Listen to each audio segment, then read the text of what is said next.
Alors, première étape, nous allons voir comment intégrer ces conventions et regroupements complémentaires dans votre logiciel. Ça, c'est une étape obligatoire avant de commencer la gestion de vos complémentaires.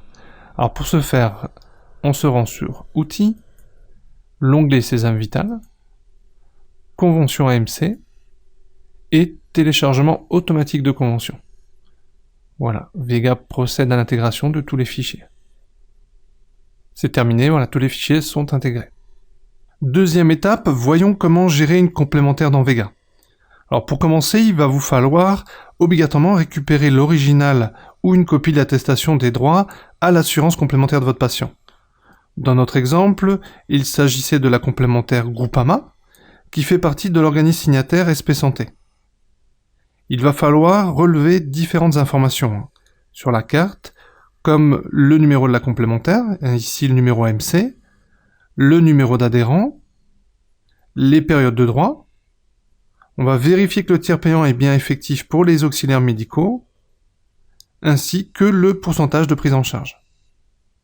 Pour enregistrer la complémentaire du patient, rendez-vous dans le monde patient, l'onglet Traitement, et ouvrez la fiche de la patiente Madame Desmaux Nathalie. Pour saisir sa complémentaire, il suffit de cliquer sur le petit tableau devant complémentaire. La liste des complémentaires apparaît. Recherchez la complémentaire Groupama à partir du numéro AMC, le numéro de la complémentaire. Ici 09 42 0001. Il retrouve bien la complémentaire Groupama avec la convention SP Santé DRE. Sélectionnez-la. Lorsque vous utilisez pour la première fois une complémentaire rattachée à un organisme comme par exemple SP Santé, le logiciel vous rappelle qu'il est indispensable de signer une convention auprès de celui-ci. C'est bien votre cas, donc vous pouvez cliquer sur J'ai signé.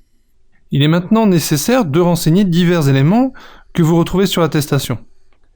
Vous allez indiquer tout d'abord le numéro d'adhérent, ici 303066, et les périodes d'ouverture de droits complémentaires, ici du 1er janvier 2013 au 31 décembre 2013. Ensuite, vous devez absolument spécifier la règle de calcul, c'est-à-dire la part que la complémentaire va prendre en charge. Sur son attestation, ce patient bénéficie d'une prise en charge à 100% du ticket modérateur pour les auxiliaires médicaux. C'est le cas le plus fréquent. Sélectionnez donc dans la liste la règle 0,52, ticket modérateur. Puis cliquez sur Valider. La complémentaire du patient est maintenant bien renseignée. Si vous souhaitez qu'il ne règle rien du tout, vous devez également cocher tiers payant sur la part complémentaire. Ensuite, vous validez la fiche. Au moment de facturer, une fenêtre récapitulative vous présente toutes les informations saisies sur la complémentaire du patient.